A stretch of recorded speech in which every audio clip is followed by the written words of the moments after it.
Then always keep a roll of toilet roll in the saddlebag, no matter how long the ride is, because you just never know, and I know that from experience. Then another power bank, and this is a particular one I took, which I bought from Carradice, and now I can't, well, it's Carradice PC World, isn't it? And I don't know if they make these anymore, so I'm keeping special care of this. This special feature on it, you can see the USB cable here, and it says PD, in and out. That means power delivery. So it sends a different, it must be a different voltage, because it means I can use this as an external battery on the Canon and still operate the Canon camera. And it's the only way I can charge a Canon camera, unless I take the battery charger with me. So I used this one primarily just with the Canon camera, and that's how I took the time lapses, with this plugged in with its own cable that it came with. And then I put these other two USB A to B cables in to charge up the, it's only the front light really that runs USB B now, I think, that I've got on me. Oh, and the other three power banks are USB B, so to charge them up I'd need these sort of cables. And then the other power bank, which I never touched. This is Hammer. This is one I bought when I lived in Austria in 2018, so this is the oldest one, still working. This is the one I take out just for a day ride, or like a double century or something like that. So that's the most used one. And the other three I stay at home or do for special trips. If I'm taking the Canon, I take this one. And I keep this long cable on it so I can hang it off the tripod. That is a Belkin power delivery power bank. So digging further into the saddlebag, this Joby Gorilla Pod is the only tripod I took. Very handy, just to film. I filmed the Burton Port ride-bys and the ride-by at Malin Head with it, and then it also did the time lapses, so used it a few times. And it's got no weight to it, and takes up very little space, so I carry it. That's always in the saddlebag, that is. Carry that everywhere. And then this is not a microfiber travel towel, but a water filter, which I used only once on the first night and had no issues with the quality of the water.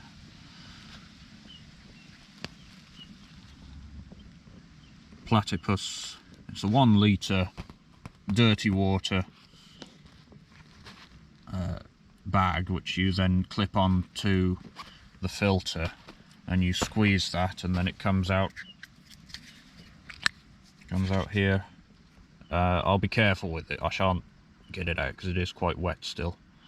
I'll have to remember to actually dry it out properly when I get in, but you can just drink from the end of it there.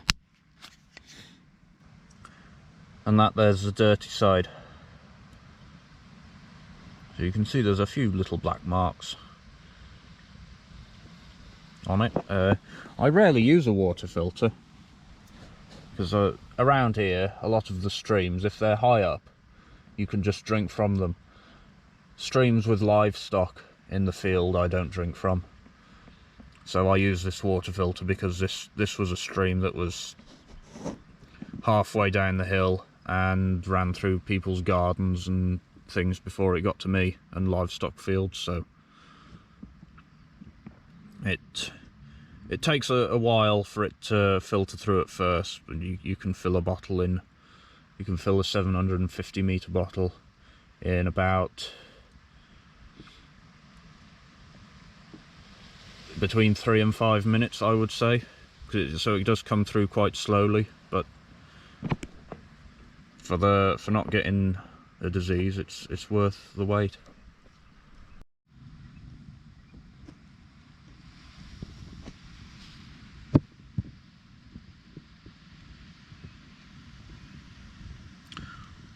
Also took a spare GoPro, which my dad lent me,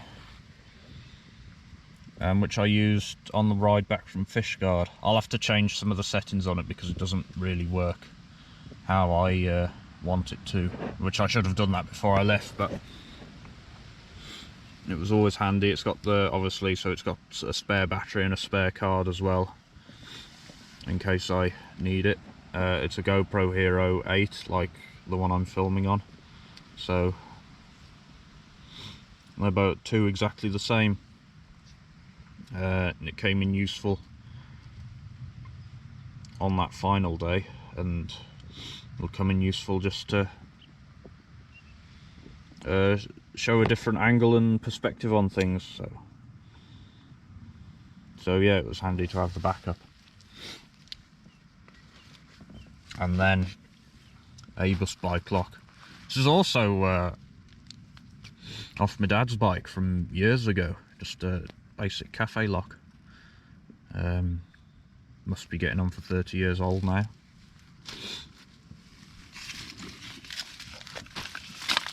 My cooking kit, a very compact and basic setup, so that's my hand size versus the stove and gas canister, MSR gas canister, OEX XT2 stove,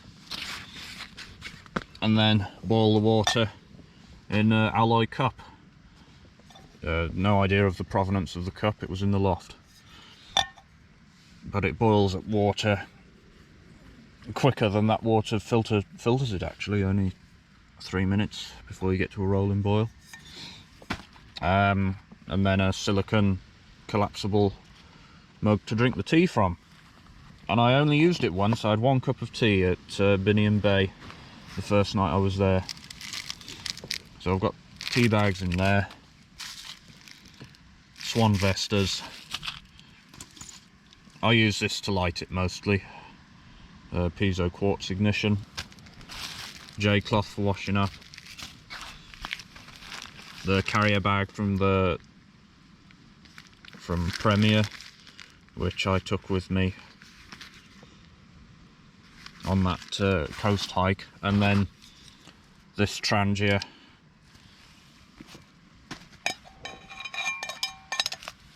handle to lift up the hot cup when it's after the water's boiled. So, and then it all fits inside this small bag. I found this on the prom in the rain. I've no idea what used to be in it, but it keeps the cookset nicely. That's it all packed up with my hand for comparison. Nice compact cooking kit, although may alter it and get some better pans. I don't know. Along with the cooking kit, the utensils. So first of all, the utensils are in this pencil case, which I think was from Sainsbury's. Tiny zip ties, 1 jet lighter,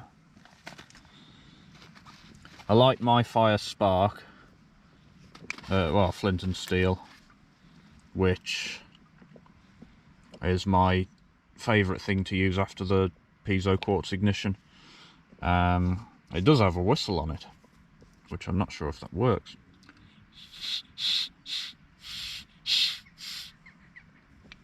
Dunno. Yeah, it does. Apologies if you were wearing headphones. Summit cutlery set. Knife, fork, spoon. They're perfectly adequate to eat with, just like normal cutlery. A very sharp fruit knife from Lidl's. Let's see what the blade's like, actually.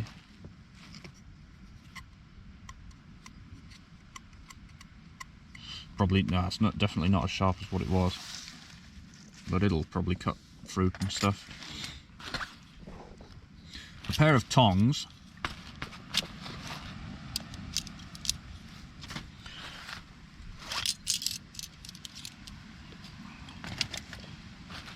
And a spork, which was the only thing I used out of all of that, just to eat yoghurt. And to take the tea bag out once when I had my single cup of tea. I also took 4 packets of dextrose tablets, 2 packets of orange, and 2 packets of blackcurrant. I think they're 79p in Tesco's. And they do work, they have a nice sweet kick to them. And I take one or 3 at once, depending on how knackered I feel. And they seem to keep me going, so... yeah, just basic energy tablets. German company, Dextro NG, which I believe is the same company which supplied the energy food for the Wehrmacht during the Second World War, but I could be mistaken. I'm sure I've seen an old advert for it though.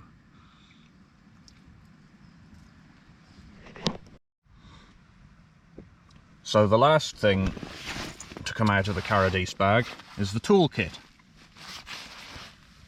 It's quite heavy, but it has almost everything I need inside. It's an old camping wash kit, so we'll start from left to right with what's in it. So a spare brake and gear cable, both in there. These inner tube elastic bands, there's a couple in there in various states of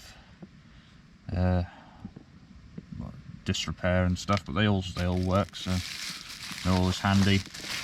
2 Halfords inner tubes. Now I've got to be careful because when I took a tube out to fix a puncture, I noticed that it had been cut from the outside by some sort of friction.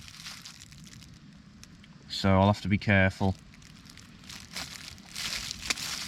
that these don't actually get damaged. So there's 2 of those, and then some more of those elastic bands, the odd zip tie in the corner, and a multi-tool, so 2 small Allen keys, cross and flathead on that side, and then Allen keys up to, I think, what size is that? Probably a 7 or a 6. Very old Pro Cycle brand, don't know where it came from, but still works. This is my chain tool, so that's got its own Allen key to break the chain, the piece of wire to hold the 2 pieces together before you reattach, and the threaded bit and the prong to push the chain through. That's top peak. That's served me well for a good few years, since 2014 actually. I bought that new when I bought the Ridley. So in the central compartment is found, first of all, I didn't know I had some valve caps. This bolt for, I think that's a spare saddle bolt in case, because that broke once on a ride, so I put a new one in, and then I kept this spare, and a spoke nipple. Also inner tube patches,